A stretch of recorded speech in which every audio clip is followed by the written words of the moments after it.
గుంటూరు జిల్లా మంగళగిరి ఎస్ఆర్ కాలేజీలో 300 మందికి ఫుడ్ పాయిజన్ అయినట్లు గుర్తించామని సబ్ కలెక్టర్ సంజనా సింహ తెలిపారు. ఫుడ్ పాయిజన్ అయిన వారిలో డయేరియా లక్షణాలు ఉన్నట్లు గుర్తించామన్నారు. కొంతమంది విద్యార్థులకు వాంతులు, విరోచనాలు అవుతున్నాయని మెడికల్ సిబ్బంది తనిఖీలు నిర్వహించారని చెప్పారు.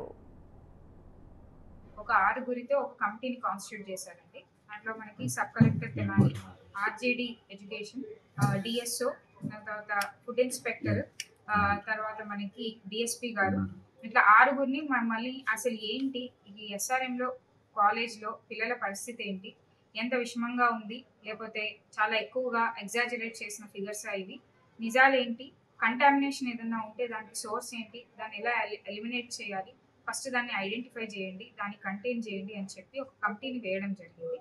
సో దాంట్లో భాగంగా ఈరోజు పొద్దునే కూడా మనం ఎస్ఆర్ఎం యూనివర్సిటీ హాస్టల్ మెస్ని విజిట్ చేయడము, తర్వాత అక్కడున్న మెడికల్ క్లినిక్ ఏదైతే ఉందో దాన్ని విజిట్ చేయడము, దాని తర్వాత మొత్తం కాలేజ్కైనా వాటర్ సోర్స్ ఎక్కడి నుంచి ఉంది ఏంటి అని విజిట్ చేయడం, ఈ 3-4 పాయింట్స్ని విజిట్ చేశాము.